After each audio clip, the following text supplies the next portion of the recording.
बिस्मिल्लाहिर्रहमानिर्रहीम। पिछले लेक्चर में हमने क्वेश्चन 1 किया था चैप्टर 5 का। अभी हमने क्वेश्चन 2 करना है, लेकिन इसमें जो क्वेश्चन 1 था ये सुहेल आरिफ की बुक है काउंटिंग की, और चैप्टर 5 ये क्वेश्चन 1 हो चुका है। इसमें था journalise the about transaction and post them into the ledger, बस। जबकि अगला जो सवाल है इसमें लिखा हुआ है journalise the following transactions, post in the ledger and prepare a trial balance. इसमें यानी एक नई चीज़ आ गई है, ट्रायल बैलेंस भी बनाना है। तो अभी हमने नहीं पढ़ा हुआ ट्रायल बैलेंस क्या होता है, तो इस लेक्चर में हम सीखेंगे ट्रायल बैलेंस और फिर क्वेश्चन 2 अगले लेक्चर में स्टार्ट करेंगे। तो ये दो वर्ड्स बन जाते हैं, ये मैंने दरमियान में कर दिया, एक है ट्रायल और एक है बैलेंस। ट्रायल का मतलब होता है आजमाइश, यानी किसी चीज़ को आजमाना, चेक करना, और बैलेंस से मुराद है जो हमने खाते बनाए, अकाउंट बनाए लेजर में जब हर एक चीज़ का खाता बनाया, फिर हमने क्या किया था, उसको सारी एंट्रियाँ पोस्ट करने के बाद उसका बैलेंस निकाला था। बड़ी साइड में से छोटी साइड माइनस करके जो डिफरेंस आता था वो बैलेंस कहलाता है। ठीक है, हमने तमाम अकाउंट जो हैं वो बैलेंस किए थे क्वेश्चन 1 में, ये हम सीख चुके हैं। इसको हम कहते हैं बैलेंसिंग ऑफ अकाउंट। यानी देखेंगे कि बड़ी साइड कौन सी है, उसका टोटल लिखेंगे और सेम टोटल दूसरी साइड पे लिख देंगे, और फिर बड़ी साइड में से छोटी साइड माइनस करके जो डिफरेंस होगा वो बैलेंस कहलाएगा। ठीक है, तो इस बैलेंस से मुराद ही वो वाले बैलेंसेज हैं। अब वो डेबिट भी एक चीज़ और बताई थी कि अब जब आप किसी चीज़ को बैलेंस करते हैं फिर उसके बारे में सवाल आता है कि ये डेबिट बैलेंस है या क्रेडिट बैलेंस है। तो जो साइड बड़ी होगी वही बैलेंस कहलाएगा, यानी डेबिट साइड बड़ी है तो जो बैलेंस निकलेगा ये डेबिट बैलेंस कहलाएगा। अगर क्रेडिट साइड बड़ी है तो जो बैलेंस निकलेगा दूसरी तरफ वो क्रेडिट बैलेंस कहलाएगा। ठीक है, अब बात आती है इसके हवाले से कि ट्रायल बैलेंस क्या है। तो इसमें ये जो स्टेटमेंट बनाई जाती है ट्रायल बैलेंस, ये उन बैलेंसेस को वेरीफाई करने के लिए, एग्जामिन करने के लिए कि क्या वो बैलेंस सही निकाले हैं या उनमें कोई गलती है, इसको चेक करने के लिए, इसलिए इसका नाम है ट्रायल बैलेंस। यानी इस स्टेटमेंट में इन बैलेंसेस की वेरिफिकेशन होती है। आपने पढ़ा हुआ है every debit has a credit, every debit has a credit. तो यानी जितनी कोई चीज़ें जितनी अमाउंट से डेबिट हो रही होंगी उतने से ही वो क्रेडिट भी हो रही होंगी। तो यानी आपकी जो डेबिट बैलेंसेस हैं और जो आपके क्रेडिट बैलेंसेस हैं वो दोनों आपस में बराबर होने चाहिए। तो अगर ये दोनों बैलेंसेस बराबर हो जाते हैं तो इसका मतलब आपने काम ठीक किया है। यानी दूसरे लफ्ज़ों में ये जो स्टेटमेंट है, यानी हमारा प्रोसेस ऐसे स्टार्ट हुआ, जर्नल हमने बनाया, जर्नल से हमने लेजर बनाया। लेजर में यानी जर्नल में तो आपने तमाम एंट्रीज रिकॉर्ड कर ली, यहाँ से आपको कोई रिज़ल्ट नहीं मिलता था, यानी आपको पता नहीं चलता था कि किसी चीज़ के बारे में कि वो कितनी उसके ऊपर अमाउंट ख़र्च हो चुकी है या हमारे पास कितनी अमाउंट की वो चीज़ पड़ी हुई है। तो आपने क्या किया, फिर लेजर बुक बनाई, इसमें तमाम के खाते बनाए, फिर एक ही जगह पे एक चीज़ की जो भी इनफ्लो था या आउटफ्लो था या उसका जो डेबिट या क्रेडिट था वो एक जगह पे लिखा, फिर टोटल करके बैलेंस निकाल दिया। ये हो गया आपकी लेजर। अब आपने चेक करना है, देखें बंदा कोई भी काम करता है तो फिर उसकी एक कुदरती तौर पर, फितरी तौर पर ख्वाहिश होती है कि वो चेक करे कि क्या ये काम मैंने ठीक किया है या गलत। एक तरीका ये है कि भी वो किसी दूसरे को अपना काम चेक कराए, वो देख के बता देगा कि ये आपने काम ठीक है। और एक तरीका है सेल्फ, कि यानी कोई ऐसा मैकेनिज़्म हो कि जैसे किताब में नीचे आंसर दिया होता है, तो जब आपका आंसर टैली कर जाता है तो फिर आप मुतमिन हो जाते हैं कि जी मेरा सवाल बिल्कुल ठीक है। इसी तरह जब लेजर बनाएंगे तो लेजर को जो पोस्टिंग वगैरह की है उसको चेक करना है आपने कि क्या ये पोस्टिंग ठीक हुई है या नहीं ठीक हुई, उसके लिए ट्रायल बैलेंस बनाया जाता है। ठीक है, आपको समझ आ गई होगी। यानी जनरल के बाद लेजर, लेजर के बाद ट्रायल बैलेंस। अब ट्रायल बैलेंस से ही आगे अकाउंटिंग में जो दो बड़ी स्टेटमेंटें होती हैं जिसको हम कहते हैं प्रॉफिट एंड लॉस अकाउंट और बैलेंस शीट, ये दोनों स्टेटमेंटें इससे बनती हैं, ट्रायल से। ट्रायल समरी है इन सारे कामों की। यानी आपने देखना है कितने खर्चे हुए, यहाँ आपने खर्चे रिकॉर्ड किए, फिर हर खर्चे को यहाँ अलग अलग इकट्ठा कर लिया और इसी में ही टोटल हुआ बैलेंस, इसी में बैलेंस निकाला। अब उस बैलेंस को वेरीफाई यहाँ हो गया। अब फिर इसके बाद ये दो स्टेटमेंटें बनेंगी, प्रॉफिट एंड लॉस अकाउंट और बैलेंस शीट। अभी हम इसकी डेफिनेशन लिखते हैं कि ट्रायल बैलेंस क्या है। तो ट्रायल बैलेंस जो है ये, अ trial balance is a trial balance is a statement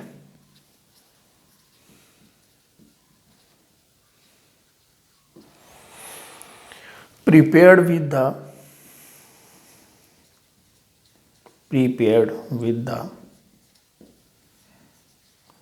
debit and credit balances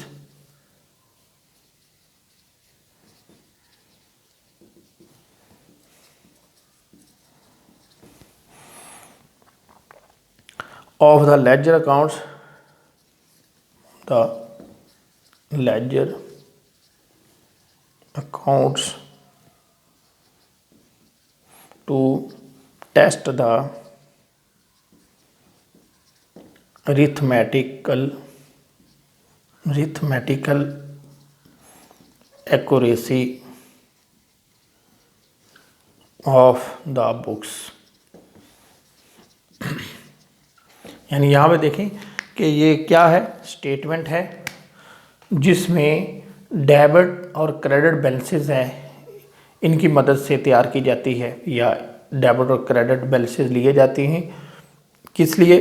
test the arithmetical accuracy, यानी ये चेक करने के लिए कि जो डेबिट अमाउंट्स हैं और जो क्रेडिट अमाउंट्स हैं वो बिल्कुल बराबर हैं।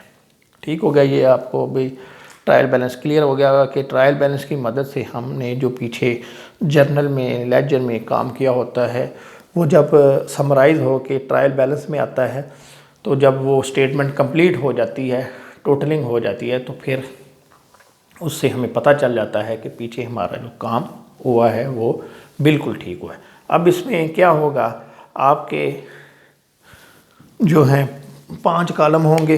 एक आपका सीरियल नंबर,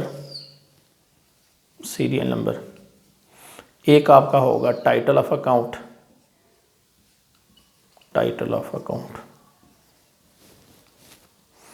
एक आपका होगा रेफरेंस, या यहाँ पे बुक में दिया हुआ है अकाउंट नंबर। यानी आप क्या करते हैं जब खाते बनाते हैं, जैसे हमने एंट्री स्टार्ट की तो हर खाते को एक नंबर दे दिया 1 2 3 4, तो ये यहाँ पे उसका नंबर आ जाएगा उस खाते का, यानी जो आपने अकाउंट बनाया, और ये आ जाएंगी आपकी डेबिट कॉलम और क्रेडिट कॉलम, ट्रायल बैलेंस। ठीक है। और नीचे आप लिख देंगे इसका पीरियड, जिस पीरियड के लिए भी आप ये जो है वो बना रहे हैं। यानी ये आप बना रहे हैं साल के एंड में, तो आप इधर लिख देंगे एज एट, यानी एज ऑन या एज एट 31 दिसंबर या 30 जून, जो भी आपका पीरियड होगा वो इधर आ जाएगा। ठीक है। और ऊपर कंपनी का नाम, नेम। अब आपने क्या करना है, वेरी सिंपल। यानी ये तो बहुत ही आसान है। लंबा काम जो है वो लेजर है जिसमें खाते बनते हैं, रिकॉर्डिंग भी इतना लंबा नहीं है, उसमें तो आपने लिखते ही जाना है जैसे जैसे एंट्री होती जाएगी। लेकिन जब खाते बनाते हैं तो उसमें ज़रा हमें टाइम ज़्यादा लग जाता है। यहाँ पे कोई मुश्किल नहीं है। यहाँ पे आपने क्या करना है, मसलन पहला खाता हमने बनाया था कैश का, कैश अकाउंट इधर लिख देंगे सीरियल 1 कैश अकाउंट। और अगर यहाँ पे कोई नंबर आपने दिए हुए हैं किताब आपके क्वेश्चन में, वो लिख दें, अगर नहीं दिए तो खाली छोड़ दें। अब आपने देखना है कि कैश का बैलेंस क्या आया था। तो हमने पढ़ा था कि कैश या होता है या नहीं होता। इसमें हमेशा जो है या नील बैलेंस होगा या डेबिट बैलेंस होगा। ठीक है। बैंक में ये हो सकती है सिचुएशन, जब हम आगे बढ़ेंगे देखेंगे वहाँ पे जाके, लेकिन कैश की सूरत में या कैश होगा या नहीं होगा, ज़ीरो कैश। तो हमने क्या किया, पहले डेबिट साइड का टोटल किया जो ज़्यादा होती है, फिर इस साइड का टोटल किया, जो बड़ी साइड है वही टोटल इधर लिखा, इसमें से ये साइड माइनस की तो ये बैलेंस आ गया। तो ये बैलेंस कौन सा है, बड़ी साइड वाला, तो बड़ी साइड ये थी, तो ये बैलेंस कहलाएगा डेबिट। तो आपने क्या करना है, ये जो बैलेंस निकला है ये अमाउंट उठानी है और इधर ले जानी, ठीक है। इसके अपोजिट है, यानी पहली एंट्री सवालों में क्या है, कैश इंट्रोड्यूस्ड बाय ओनर, तो उसकी एंट्री होती है कैश डेबिट और कैपिटल क्रेडिट। तो हम यहाँ पे एक समझने के लिए कैपिटल अकाउंट बनाते हैं। तो कैपिटल जो है वो क्रेडिट है, इसका बैलेंस क्रेडिट ही होता है नॉर्मली। आहिस्ता आहिस्ता आपको समझ आ जाएगी कि कौन सी चीज़ों के बैलेंसेस डेबिट होते हैं और कौन सी चीज़ों के बैलेंस आपके क्रेडिट होते हैं। तो कैपिटल अकाउंट जो है इसका बैलेंस हमेशा क्रेडिट ही आता है। तो इसकी ये साइड ज़्यादा है, यही इधर आ गया, और बैलेंस भी यही आ गया। अब ये क्रेडिट साइड है तो ये इधर आ जाएगी, क्रेडिट साइड पे इधर हम लिखेंगे कैपिटल अकाउंट। यानी आपने जो समरी बनाई है, यानी बैलेंस करके बड़ी साइड में से छोटी साइड माइनस करके जो बैलेंस निकाले हैं वो बैलेंस उठाकर आपने लाने हैं ट्रायल बैलेंस में, ठीक है। जब आप सारे कंप्लीट कर लें, जितने भी आपके खाते बन जाएं, तो उसके बाद जो है वो आपने इन दोनों का टोटल करना है। अगर ये दोनों साइडें बराबर आ जाए, यानी every debit has a credit, यही मतलब है कि दोनों साइडें जो हैं, यानी डेबिट बैलेंस और क्रेडिट बैलेंस अगर आपस में मैच कर जाएं तो इसका मतलब ये ओके, यानी आपने पीछे जो काम किया है बिल्कुल ठीक किया। लेकिन अगर ये दोनों साइडें बराबर ना आए तो इसका मतलब है किसी जगह पे आपने या कोई डेबिट ज़्यादा कर दिया है या क्रेडिट कम किया है, कोई वजह हो सकती है, वो भी बाद में देखेंगे। तो आपने फोकस रखना है कि ये दोनों साइडें बराबर आ जाएं, और अगर आप पोस्टिंग ठीक करेंगे तो ये इंशाल्लाह बराबर आ जाएंगे। अब आखिर में हम देखते हैं कि अगर दोनों साइडें ट्रायल की बराबर हो जाएं तो इसका मतलब 100% ठीक है, कोई एक्शन 100% ठीक है, तो हम कहेंगे नो। ट्रायल बैलेंस का टैली हो जाना, यानी दोनों साइडें डेबिट बैलेंस और क्रेडिट बैलेंस का आपस में मैच कर जाना, इस बात की कतन गारंटी नहीं है, 100% गारंटी नहीं है कि आपने सारा काम दुरुस्त किया है, ठीक है। यानी agreement of debit and credit balance is not guarantee of 100% work, good work या एक्यूरेट वर्क। क्या वजह है, कुछ चीज़ें ऐसी हैं जो आपके ट्रायल बैलेंस में डिपिक्ट नहीं करते, यानी कुछ ऐसी गलतियां हैं जो ट्रायल बैलेंस में रिफ्लेक्ट नहीं होती। सबसे बड़ी गलती क्या है, एरर ऑफ ओमिशन, यानी इसको हम कहते हैं भूलने की गलती, error of omission, OMMI, error of omission. Omission निकला है ओमिट से, यानी भूल जाना, गायब कर देना। यानी अगर आपने कोई एंट्री ही भूल गए, ना वो डेबिट हुई ना क्रेडिट हुई, कुछ भी नहीं हुआ, एक हो जाती तो फिर तो फ़र्क आ जाना था, एक साइड बढ़ जानी थी या कम हो जानी थी। तो क्या है कि यानी कोई गलती से हम कोई ट्रांजैक्शन लिखना ही भूल जाएं, यानी अगर कोई चीज़ ना डेबिट हुई और ना ही वो क्रेडिट हुई, तो ये तो आई नहीं, ना डेबिट क्रेडिट उसमें आया ट्रायल बैलेंस में, ना क्रेडिट आया ट्रायल बैलेंस में। लेकिन ट्रायल बैलेंस आपका मैच कर जाएगा, क्यों, दोनों साइडों पर इफेक्ट नहीं आया, ट्रायल बैलेंस टैली। यानी लेकिन ये गलती तो है, इस वजह से हम कहते हैं कि ट्रायल बैलेंस की दोनों साइडें बराबर होने से आप नहीं कह सकते कि आपका जो काम हुआ है बिल्कुल ठीक हुआ है, ठीक है, क्योंकि ये एरर तो मौजूद है। एक चीज़ है, अगर इसकी वैल्यू ज़्यादा हो, कोई ऐसी ट्रांजैक्शन है जिसकी वैल्यू ज़्यादा और आप भूल ही जाएं, ना डेबिट लिखें ना क्रेडिट, तो वो डेफिनेटली एक बहुत बड़ी गलती होगी। इसी तरह कोई चीज़ जो है आपने एरर, यानी किसी चीज़ को आपने डेबिट करना था क्रेडिट कर दिया, और जिसको क्रेडिट करना था उसको डेबिट कर दिया। जैसे एक मिसाल देता हूँ कि आपने एक्सपेंस को डेबिट करना था और कैश को क्रेडिट करना था। अब आप क्या करते हैं, एंट्री पास कर देते हैं कैश डेबिट और एक्सपेंस क्रेडिट। तो इस तरह की गलती भी जो है, देखें ये साइडें तो बराबर हो जाएंगी, इधर डेबिट में ये आ जाएगा, क्रेडिट में ये जाएगा, ये चीज़ आ जाएगी, लेकिन इस गलती के इफ़ेक्ट जो है वो ट्रायल बैलेंस में ज़ाहिर नहीं होगा। इसी तरह आपने क्या करना था, सैलरी को डेबिट करना था, आपने किसी और हेड को डेबिट कर दिया। अब ये हुआ तो ठीक है, डेबिट ही होना था किसी चीज़ को, लेकिन करना था आपने सैलरी को डेबिट, आपने कर दिया रेंट को डेबिट, तो ये भी गलती शुमार होती है। ठीक है, इस तरह की गलती कि यानी जी आप रॉन्ग चीज़ों को, जिसको डेबिट करना है क्रेडिट कर दें, क्रेडिट को डेबिट कर दें, उस तरह की गलती भी नज़र नहीं आएगी ट्रायल बैलेंस में। इसी तरह गलत हेड को डेबिट कर दें, वो भी गलती जो है ट्रायल बैलेंस में नज़र नहीं आएगी।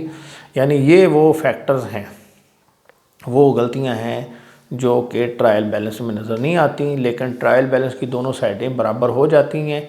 इसी वजह से हम कहते हैं कि ट्रायल बैलेंस का जो आपस में दोनों बैलेंसेस का, डेबिट बैलेंस का, क्रेडिट बैलेंस का टैली हो जाना, ये इस हरगज़ इस बात की निशानी नहीं है कि आपका जो वर्क है बिल्कुल एरर फ्री है। ट्रायल बैलेंस टैली होने के बावजूद भी कुछ ऐसी गलतियां हैं जो कि अनडिटेक्टेड रहती हैं। लेकिन बहरहाल अगर बैलेंस टैली हो जाए, ट्रायल बैलेंस जो है वो टैली हो जाए, तो इसको फिर भी यानी दुरुस्त समझा जाता है कि आपका जो काम है काफ़ी हद तक जो है ठीक हुआ है। ठीक है, तो ये था ट्रायल बैलेंस। इसमें सिर्फ आपने बैलेंसेज उठाने हैं, किस लिए, अरिथमेटिकल एक्यूरेसी चेक करने के लिए।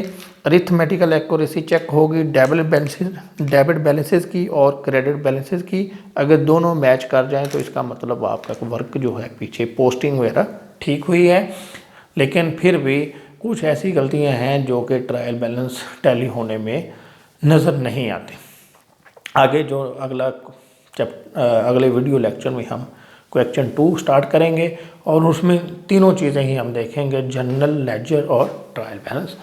कोई क्वेश्चन हो आपके जहन में तो कमेंट्स के ज़रिए ज़रूर पूछें, और अपने जो कोलीग्स हैं, आपके साथी तुलवा, उनके साथ भी शेयर करें। Thank you very much.